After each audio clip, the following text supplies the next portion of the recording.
I am so glad you're here for another episode of Mechanism Monday, where every Monday we write out the electron-pushing arrow mechanisms for different organic reactions. In last week's video, I asked if you could solve the mechanism for this chemical transformation, so if you haven't had a chance, pause the video now and try it independently. And make sure you stick around to the end because I'll give you another mechanism to solve for next week's video. I love this reaction, and it's actually a named reaction. It was actually discovered by Victor von Richter, so it's called the von Richter reaction, or the von Richter rearrangement. And it's a pretty old reaction that was actually discovered back in 1871, although the mechanism for this reaction wasn't fully elucidated until the 1960s. And that's because they had to use some nitrogen-15 labeling studies in order to fully describe the mechanism for this reaction. And the von Richter reaction is an example of what's known as nucleophilic aromatic substitution. And there are a few different ways to do nucleophilic aromatic substitution reactions, one of which is the addition-elimination pathway, and the von Richter reaction begins pretty similarly. Remember that potassium cyanide, especially under aqueous conditions,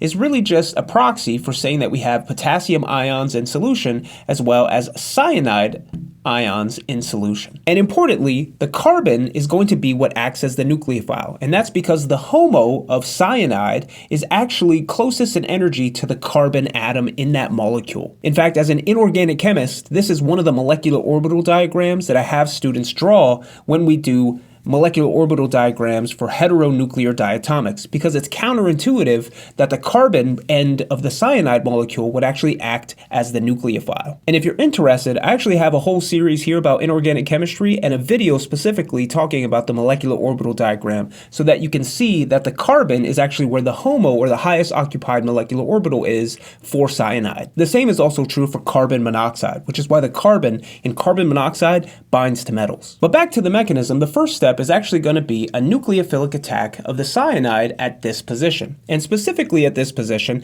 because it is closest to that electron withdrawing nitro group, just like in other nucleophilic aromatic substitution reactions. And this will actually kick over these pi electrons to come down to this location to give us a carbon-nitrogen double bond. And since this nitrogen is already positively charged, in order to alleviate some of that concern or that energy, what will happen is that these pi electrons will come over to this oxygen to make it negatively charged. And once the oxygen becomes negatively charged, it can do a nucleophilic attack on our nitrile, specifically at the carbon position. And then the pi bonds located between carbon and nitrogen can be used to deprotonate water or methanol in our solution. This generates a brand new 5-membered ring that also leaves nitrogen still positively charged, which means we can effectively think of this as like a protonated carbonyl, where now the alpha carbon position is going to be very acidic, which means that hydroxide or ethoxide can come down and act as a base and deprotonate that alpha carbon hydrogen. You've probably seen similar pathways in enolate reactions. And then the pi electrons go up to nitrogen to make it neutral. From here, the other oxygen that's negatively charged has electrons that can collapse down to make a new nitrogen to oxygen double bond. And this is actually going to kick off the other oxygen as a leaving group. And again, the carbon to nitrogen pi bonds can be used to deprotonate our aqueous solvent. This generates an amide,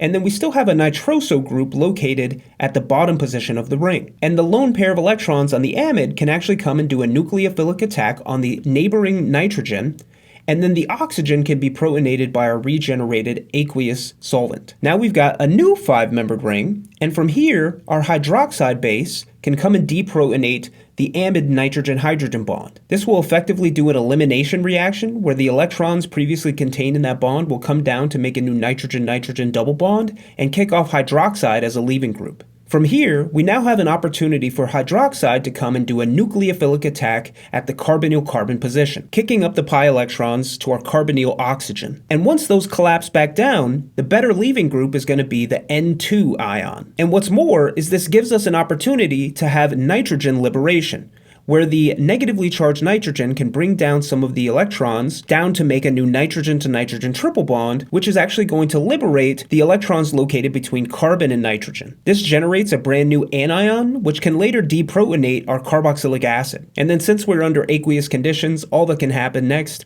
is that we protonate our carboxylate to generate our final product. If you enjoyed this week's mechanism, give it a thumbs up down below. For next week, I'd love to see if you could figure out the electron-pushing arrow mechanism for this chemical transformation.